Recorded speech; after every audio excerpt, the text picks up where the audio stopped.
Bonjour chers amis téléspectateurs, bienvenue dans notre émission Le Peuple d'abord. Le Peuple d'abord, un magazine sociopolitique qui vous permettra d'avoir un regard d'expert du peuple et de la diaspora congolaise concernant la situation sociopolitique qui se passe en RDC actuellement. Nous sommes en compagnie d'une personne qui a un œil d'expert aujourd'hui que j'ai choisi de vous présenter, Monsieur Mbo, qui travaille à Eurotech. Et votre œil d'expert nous intéresse concernant ce programme des 100 jours. Aussitôt, le président Félix Tshisekedi a pris son investiture, il a mis en place un programme des 100 jours. Pensez-vous que c'est un peu trop surréaliste d'avoir pris 100 jours pour mettre un programme? Pensez-vous qu'il ira jusqu'à la fin de ce programme, ou c'était trop ambitieux d'avoir proposé 100 jours pour mettre en place différentes actions? Oui, merci madame pour votre question. Les 100 jours que le président avait donné, c'était pour démarrer le travail. Hein, il vient juste d'arriver. Les 100 jours, c'est pas, c'est-à-dire quand on arrive à terme de 100 jours, on arrête. Non, c'est-à-dire on continue. Donc il avait donné 100 jours. Les 100 jours que le président avait donné, si vous regardez bien aujourd'hui, je crois personnellement, je vois que c'est positif. Il avait donné 100 jours, c'était normalement pour les travaux. Hein, je vois qu'il y a des routes. Je connais bien ça, même s'il y a longtemps que j'ai quitté le pays, mais je vois vraiment, je connais quand même beaucoup d'endroits. Il y avait l'avenue Bokassa qui était vraiment tout abîmé. Il y avait le Kabamba, il y avait l'avenue du commerce, il y avait Sayo, il y avait l'avenue de l'université, et partout. J'avais vu même un enfant qui a 28 ans, à Kisenso. Il avait dit que depuis qu'il est né, il n'a jamais vu de route asphaltée. Il n'a jamais vu de macadam. Vous voyez que c'est vraiment trop dire. Mais le président, il a fait tout ça là. Alors, que pensez-vous également de l'initiative de ce président qui a été contesté, du moins, d'avoir établi un pont dans une province dont je ne me rappelle plus le nom, et on avait dit que ce n'était pas au rôle du président d'aller inaugurer ce pont, qui n'avait jamais eu d'ailleurs lieu. Oui, mais c'est ça, ce sont déjà des mauvaises foi, si vous regardez bien. Le président, il a demandé à construire ce pont-là. Je crois, le pont là, il a fait 25 jours. Et le pont était fini. En 25 jours, le pont était fini. Et cet endroit-là, le pont là, je crois, depuis 53 ans, je crois, depuis même l'indépendance, il n'y avait pas de route. Il y avait même une fois, je crois, il y avait lui-même, l'ancien président, Kabila. Il était passé sur la même route et il paraît, sa voiture ne peut même pas passer. Vous voyez, mais le président, il est venu, en 25 jours, il a construit les routes. Mais il n'était pas parti là-bas, il n'y pas pour inaugurer le pont. Tout à fait. Vous voyez, il était parti pour autre chose, mais comme le pont il était fini, c'est tout à fait normal. Le gouverneur ne pouvait pas inaugurer ça. Au moment où le président il est là, il a demandé au président de venir inaugurer le pont. Et le président il a dit, c'est bien, c'était bien pour tout. C'est quoi? C'est le bien de tout le monde. Très bien. Vous voyez, voilà. Alors, autre sujet, effectivement, on a parlé de cette proximité qu'a le président Félix Tshisekedi. Par exemple, quand il est parti à Dakar, on a un petit peu contesté le fait qu'il a pris son bain de foule avec la diaspora congolaise qui vivait à Dakar sans accepter un certain périmètre de sécurité. Pensez-vous que c'est important, en tout cas en l'occurrence en ce moment, qu'un président soit proche de son peuple? Oui, mais si vous voyez, mais il n'a rien à se reprocher. Il n'a pas peur. Quelqu'un qui a peur, c'est qui a mal fait. Vous voyez, il n'a pas peur, il doit être proche de son peuple. Voilà. Donc pensez-vous aujourd'hui que M. Félix Tshisekedi est suffisamment concerné par la situation congolaise? Oui, parce que du fait des antécédents qu'il a pu connaître avec son père, lorsqu'il a justement été au sein du DPS, quand lui-même a pris la tête, pensez-vous que tous ces différents éléments font qu'il connaît et qu'il maîtrise suffisamment la République démocratique du Congo, bien qu'ayant vécu à l'extérieur, pour qu'il puisse justement être en mesure de comprendre les différentes problématiques du peuple congolais? Mais bien sûr, mais le président Félix lui-même, il a été préparé par son père. Partout où son père voyageait dans le monde entier, il partait avec lui. D'ailleurs, je crois qu'il était peut-être son directeur, il était, je crois, secrétaire, disons ambassadeur itinérant. Donc il connaît bien, il connaissait bien les dossiers, il connaît tout ce qui se passe dans notre pays. C'est pas aujourd'hui seulement qu'il a commencé ici. Il avait commencé trop jeune. Jusqu'à aujourd'hui, il est président, donc il connaît tout. Et c'est pourquoi il est toujours occupé des problèmes des pays, puisqu'il était vraiment préparé par son père. Alors justement pour conclure, et ce sera donc la dernière question, le terme déboulonner ce système, sous-entendu de corruption, pensez-vous que c'est qu'il arrivera à remonter ce challenge? Oui, mais le président Félix, lui, tout ça, il ne peut rien faire. Hein. avec l'appui de tout le monde, je crois que ça ira. Vous voyez? Donc c'est tout à fait normal. Depuis 60 ans, depuis l'indépendance, il y a toujours des corruptions chez nous. Que ce soit à l'époque de Mobutu, que ce soit à l'époque de Moïse Kabila, disons Kabila avec son fils, 21 ans, on n'a jamais vu un ministre en prison. Nous continuons notre émission Le Peuple d'abord, parce qu'effectivement, le peuple, c'est lui l'expert, c'est lui qui connaît les difficultés qu'il peut rencontrer avec les différents gouvernements successifs qu'il a pu rencontrer. Il a développé également une expertise et je pense qu'il est nécessaire de ne pas la négliger. Bonjour Monsieur Daniel. Bonjour Madame. Est-ce qu'en quelques mots, vous pouvez vous présenter? Oui, je m'appelle Daniel Massankandomba, l'animateur sur la chaîne télévision Hérotech L'Envol. Je présente l'émission L'Évangile en marche et le Congo en marche. Je suis en qualité de messager spirituel. Ma mission, c'est pour combattre toutes les antivaleurs des pasteurs, tous les faux pasteurs qui détruisent nos compatriotes congolais et congolaises. C'est pour cela que je suis aujourd'hui sur votre chaîne. Vous m'avez invité pour parler de l'émission Le Peuple d'abord. Quand on parle de Le Peuple d'abord, on trouve que non, les peuples, ils sont toujours en avant. Alors, tout ce qui est l'injustice, tout ce qui est la corruption, tout ce qui est la tuerie, c'est-à-dire, moi, je suis le partisan de la vérité. Alors, là où il y a la vérité, je construis. Là où il y a la vérité, je participe. Là où il y a les mensonges, je m'impose. Par rapport à votre émission, Le Peuple d'abord, ça dit je suis derrière le chef de l'État qui nous ramène l'État des droits au Congo pour le changement et pour l'intérêt de tous les peuples congolais. Alors merci pour ce développement. Justement, je rebondis sur ce que vous êtes en train de dire.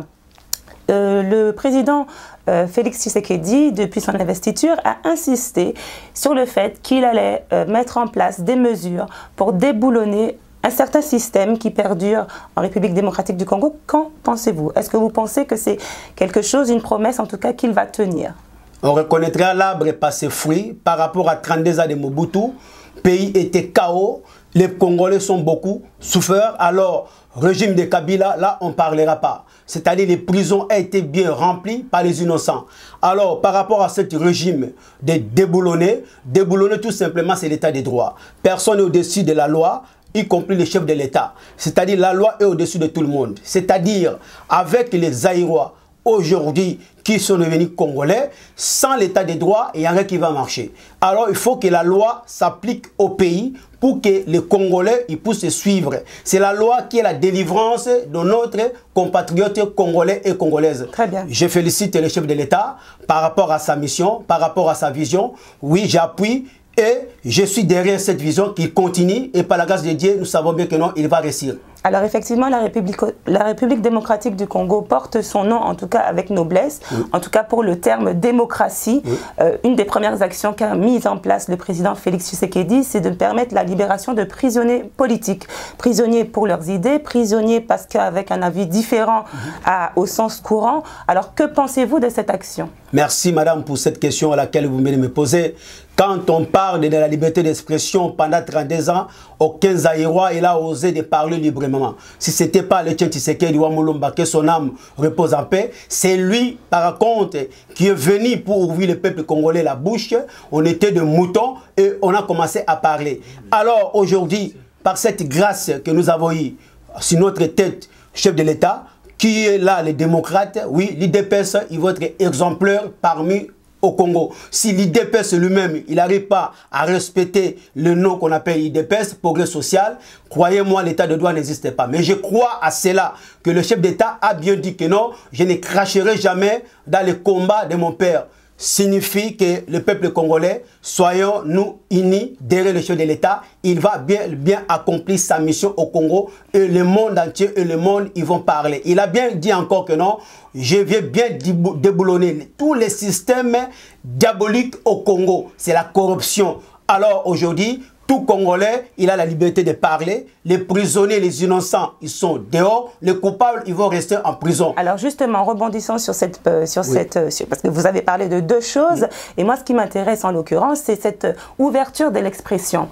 On a vu effectivement au niveau de la presse, il y a une ouverture également où certains opposants, en tout cas en gouvernement en place, ont eu la possibilité de s'exprimer, chose qui n'avait pas été possible quelques années en arrière. Qu'en pensez-vous? Je suis d'accord avec vous, madame. C'est-à-dire, même les oiseaux, ils s'expriment entre eux là-bas, dans la brousse. Alors, en tant qu'être humain, si je n'arrive pas à m'exprimer, comment expliquer que je ne vis pas? C'est-à-dire, nous sommes des morts vivants.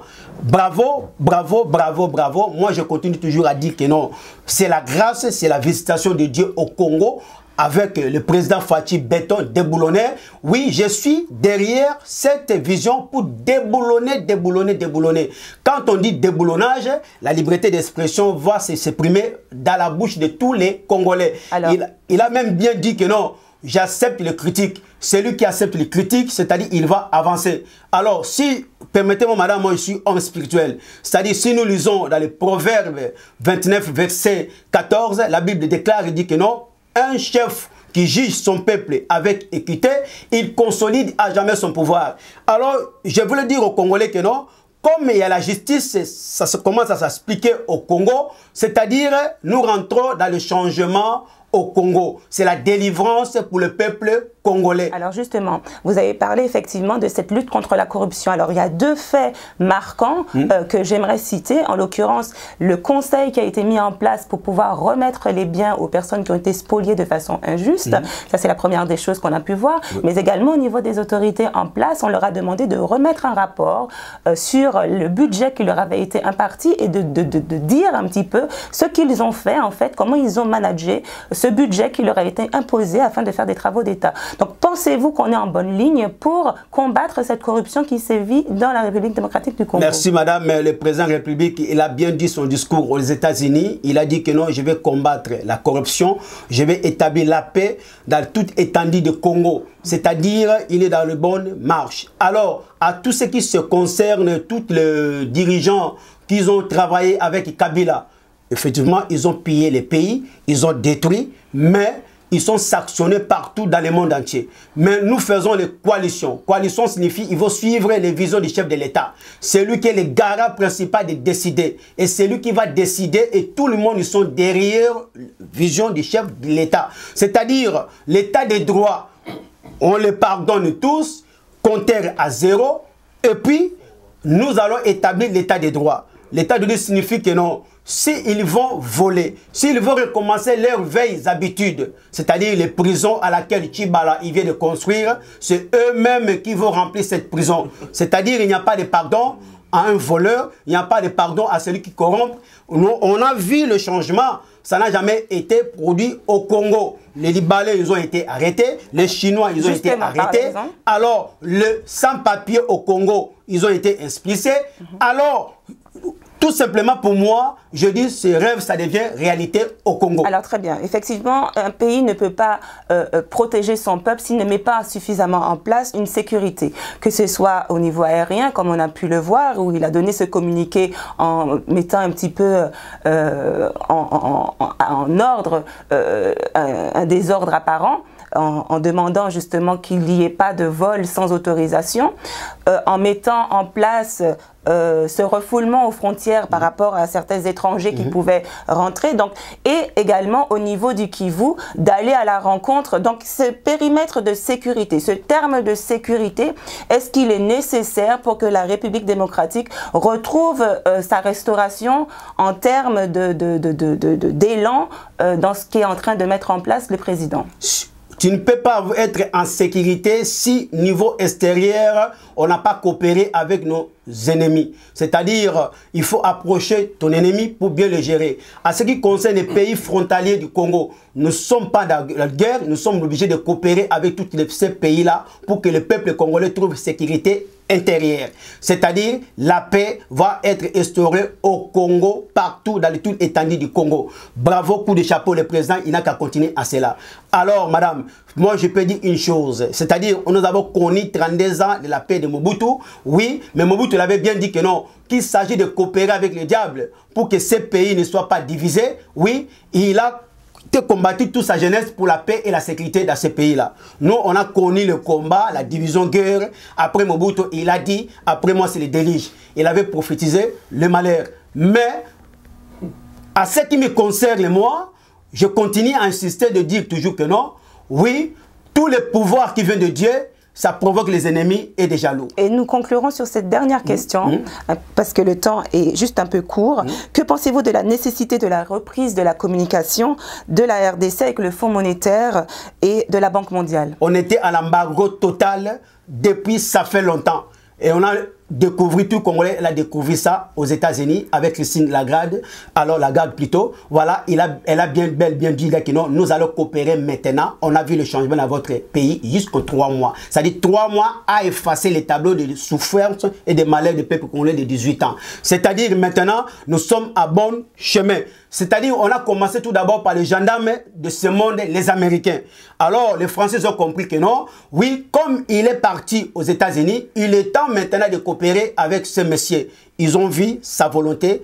Il est bel bien le fils du pays. Il a l'amour des Congolais. Que les Congolais, cultivons-nous l'amour, abat la haine et la division et la séparation. Oui, pour rentrer dans l'objectif de la victoire au Congo. Tout ce qu'on peut dire, que Dieu bénisse Congo, que Dieu garde le chef de l'État, qu'il lui donne la longue vie pour accomplir sa mission, sa vision au Congo, pour le bien-être des peuples congolais. Et nous vous remercions de nous avoir suivis dans l'émission Le Peuple d'abord et vous disons à très bientôt.